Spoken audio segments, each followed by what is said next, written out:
Hello, folks. This is Joe Hubbard from MIGeekScene.com reporting from the Cadillac Pop Culture Con 2015. I am standing here with Dan Phillips. Hey, Joe. How you doing, buddy? I am not too bad. How is the convention treating you so far, sir? This has been great, man. Everybody here has been just wonderful. All the fans coming out to talk about Face Off and all the things I've done is just been overwhelming. It's been really fun. All right, well, I guess that'll segue into the next thing I was going to refer to. Could you please tell me about Face Off? Face Off is a reality show based on special effects makeup, and I was a contestant on season 6 last year. And it's, elimination, kind of Project Runway for makeup artists. And it was a really fun show to do, and yeah, I had a great time. I believe your project on the Face Off show was the Dragon Lady? Yes, that was my elimination day. I got eliminated on dragons, but you know what? It's all good. It was a very difficult challenge. I really liked the dragon I did. You know, the judges just didn't see it that way, and that's okay. It's all good. I mean, truth be told, when I looked at the picture of the dragon, I was like, how's that even remotely bad to begin with? And no, I'm not blowing smoke. I'm like, that is seriously way better than... Well, I appreciate it. Thank you. I thought, I liked, out of all the challenges I did, honestly, the dragon was one of my favorites also. So, the judges just are looking for a certain thing, and you really never know what they were looking for from day to day. And, what you see on TV is pretty much what you get. And, I just came up a little short, and I went home, but it's all good. Well, how long did it take you to create the Dragon Lady? Well, you normally get around, the first day of the challenge, you normally get about 4 to 5 hours in lab. Then the second day, you get 10 hours, and the third day is about 4 to 5 hours. So roughly about 14, 15 hours total. Nothing new for you, I take it. It is new because, working in the industry, as long as I've been working in the industry, which is many moons, you get a lot of time to work on these projects normally. And Face Off, they do that purposely to try to put everyone on a level playing field, because there are some artists that are more seasoned than others on the show. And so they want to put everybody on the same level playing field. And the time restraints are very, very challenging. Probably the hardest part of the whole show. Okay. You are a Michigan-based artist. Yes. All right. Well, for those who don't know about you and have not seen the Face Off show, could you give a little bit of a background on yourself? Yeah, I started out like a lot of people that come to these cons. I had a love for horror films. I loved horror, everything. I was inner city kid from Detroit, and I just always, they never freaked me out. Scary movies never freaked me out. I always wondered, how do they do that?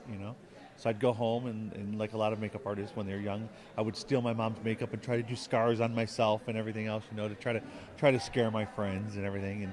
And later on, I was able to apprentice under a makeup artist, Dick Smith, who has recently passed away last year.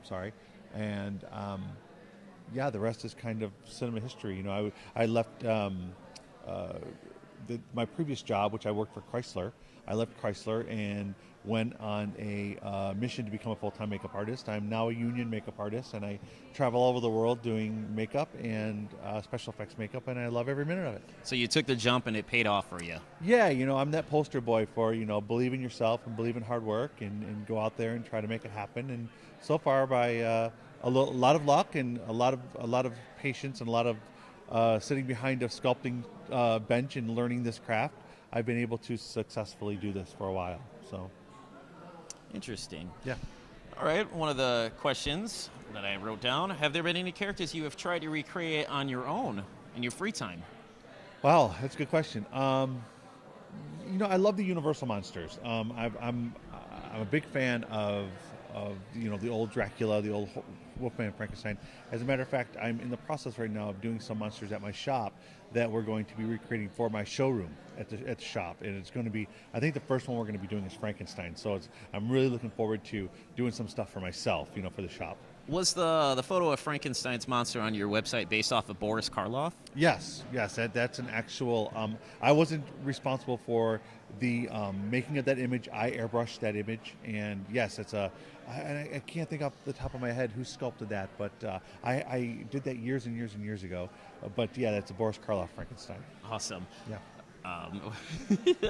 I do enjoy that because when I looked at it, I was like, oh, that's Boris Karloff. Yeah. I'm like, absolutely. Well, I was like, how many people would catch that reference nowadays, Yeah. especially? But that's besides the point. Yep. I saw that you did work on Real Steel. That seemed like an animatronics and CGI movie. What did you do for Yeah, that I film? did Real Steel. I did a lot of we did a lot of the featured extras. I also helped with the Hugh Jackman when he gets beat up with that makeup. Okay. So a little bit of that makeup also. But another company did all the robots, and actually any practical robot that they had on set moved a little bit, but was nothing like you see in the movie. Most of the robots in the movie were guys on stilts with the balls on them and CGI'd over the top of them. So we did all the background, all the featured background, and some of the Hugh Jackman getting beat up. Okay. I also, from when I attended your panel yesterday, you said you've done a lot of indie films. Has there been any indie films that have stood out to you when you were working on it? You know, indie films are great, man. You know, I love indie films because of the control that you get over the makeups you do. You know, when I do the bigger films, which I love doing, also, you know, there's not as much control. You know, I call it cookie cutter. They're very, you know, if you work for Disney, Disney already has these designs made long before I even pick up a brush. You know, but when I'm working on an indie film, I'm able to get more of a creative control over the certain characters and a certain way of doing the effects. Because it's based on a lot of things, but mostly money. You know, they look to me to try to save them some money to try to get the shots done properly and as professional as they can possibly have it done. So, Okay. Let me see. What is it about the medium of makeup that appeals to you, sir? I don't know if there's one thing that I can put my hand on. I just love the whole. I loved it ever since I was a kid. I love the idea that you can actually take a opaque material and put it on your face and change your look. And I've just always loved that about makeup, whether I'm doing beauty or whether I'm doing monsters or whether I'm doing fantasy, whatever I'm doing. You know, you can take that opaque material and actually just change the whole way someone perceives themselves. You know, when I do a makeup and I sit someone in my chair and I do their makeup and then they look in the mirror and the reactions are so sometimes horrified, sometimes they're so happy if it's a beauty makeup, sometimes they totally change character just by what I put on their face. And I think that's a really cool way of getting the reward when I do the makeups and they look in the mirror and they get that whole, oh my God, look how great this looks, or oh my God, I don't even want to look at it, it's so scary. You know, those are the payoffs for me.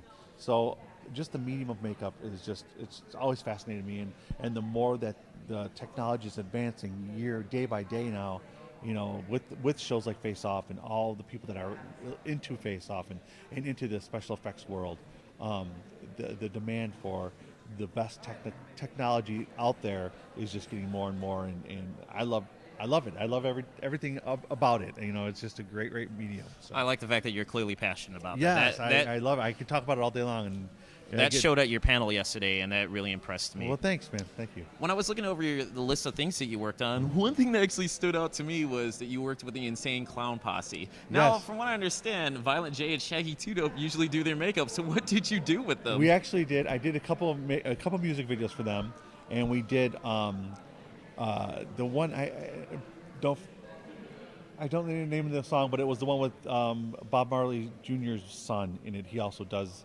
Or no, I'm sorry, that's a different one I did. The Insane Clown Posse stuff, we did all the Juggalos, and then I did a really crazy circus that was in the video. We did people that looked like they were they're tattooed of a puzzle all over their body, and we did some warrior princesses. So we did all kinds of crazy things like that. The other one I was referring to, I did a Skrillex video also. Okay. And I did that with Bob Marley's nephew, and it was another crazy one too. Fair enough. But yes, they do their own makeup. Those two guys do their own makeup. Yeah, because I was like, what would he do for them? Yeah, no, it was for all the crazy circus that was around them. Speaking of music, did you ever want to work with other acts that use makeup, such as Guar, Lordy, or Papa Emeritus from Ghost? You know what? I had a chance to meet the lead singer from Guar once. Okay, before he passed away. This is years ago at another convention. Great guy, really, really nice, approachable. I would love to have worked with those guys. Those guys, I think what they do is incredible. But I'll tell you, I'm a huge old school Kiss fan. Okay. And to actually, the highlight. I could do one of the Kiss makeups on one of the guys, and I know they do their own makeups also. But if I ever had the chance to do one of their makeups, I could die a happy man. So. But I don't think Gene Simmons would allow you to do his makeup. Not unless I'm paying him to do it. Yeah, it's trademarked. Right. Also, I guess one last thing before we go. Sure. I know that you have a studio and that you do internships there as Absolutely. well. Would you care to elaborate on your studio for anyone that's watching this that might be interested in getting into the world of makeup, professional makeup? Yeah, my studio's just outside Detroit in Madison Heights. My website is www.dpmakeupstudio.net, and you can go on that. There's an area we can leave a question, leave a comment or whatever.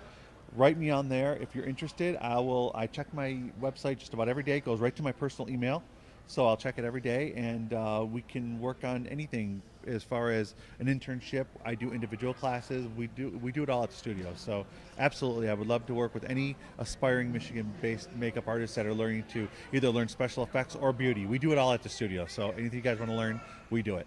Okay, is there anything that you would like to say to your fans before we wrap this interview up?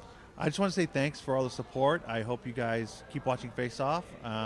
Keep watching the movies that we're all trying to make here in Michigan, and keep the Michigan film incentives alive. And that's it. All right, well, this is Joe Hubbard from MIGeekScene.com. Dan, thank you very much. Thank you, Joe, man. It was great. Nice pleasure meeting you. All right, take it easy, folks.